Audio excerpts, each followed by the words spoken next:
I don't ever slow up, no I don't take shit. I got no love for the fakeness. If you wanna play tough and wanna hate this, I'll always show up.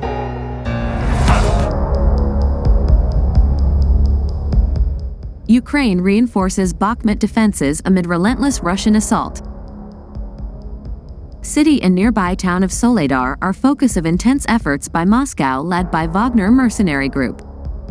Ukraine is reinforcing its positions around Bakhmut in the eastern Donbass region after days of relentless assaults by Russian forces spearheaded by the Wagner mercenary group.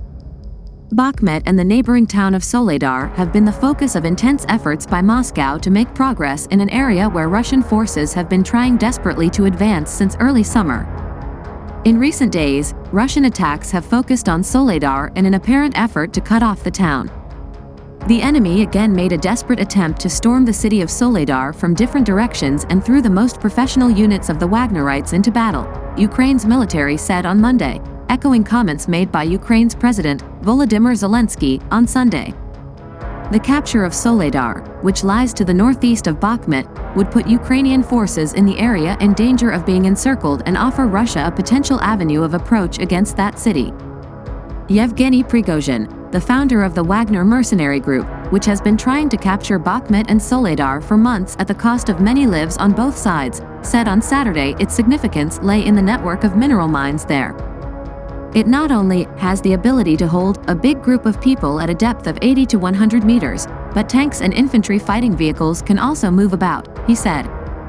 Military analysts say the strategic military benefit for Moscow would be limited.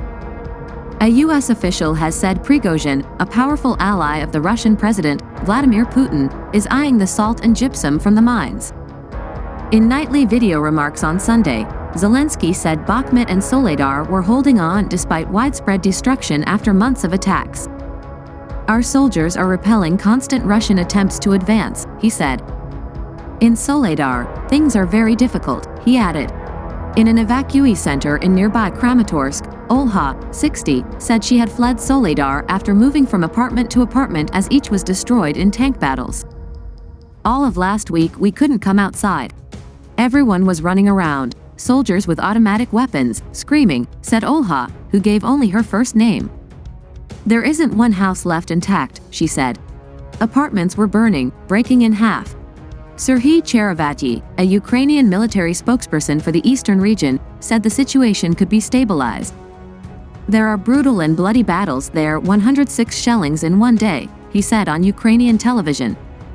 Our troops in Soledar have been allocated additional forces and means for this purpose, and everything is being done to improve the operational situation. Recent aerial images from the Bakhmut-Soledar sector have shown heavily cratered battlefields scattered with the bodies of fallen Russian troops, as Moscow has tried to overwhelm Ukrainian defenses by weight of numbers and persistence, leading to an increase in Russian combat deaths.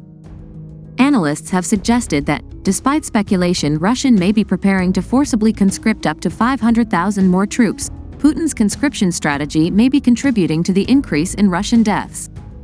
In his weekly analysis of the situation in Ukraine, Phillips P. O'Brien, a professor of strategic studies at the University of St. Andrews, suggested the high attrition for Russian forces in Ukraine's east did not bode well for any new mobilization. Calling the mass mobilization in the autumn Putin's Second Army, O'Brien argues that raw numbers of soldiers is unlikely to be decisive on its own. Modern industrial war requires top-line equipment and well-trained soldiers far more than masses of poorly motivated conscripts. We can see that in the Russian experience so far. Putin's Second Army, much of it formed since the conscription in September, has actually performed worse than the more professional force the Russians started the war with.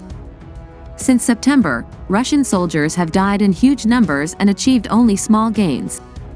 In barracks in Kramatorsk, with journalists visiting the city unable to find evidence of large-scale casualties. A Reuters team visited two college dormitories that Moscow said had been temporarily housing Ukrainian personnel and which it had targeted as revenge for a New Year attack that killed scores of Russian soldiers and caused an outcry in Russia. Neither dormitory appeared to have been directly hit or seriously damaged. There were no obvious signs that soldiers had been living there and no sign of bodies or traces of blood. However, the Kremlin said it was confident its defense ministry was correct when it said 600 Ukrainian service personnel had been destroyed in the attack. Some pro-Kremlin military bloggers criticized the claims. "Let's talk about fraud," wrote one prominent pro-war military blogger on the Telegram messaging app, who posts under the name of Military Informant and who has more than 500,000 subscribers. "It is not clear to us who, and for what reason, decided that 600 Ukrainian soldiers died inside, all at once, if the building was not actually hit, even the light remained on.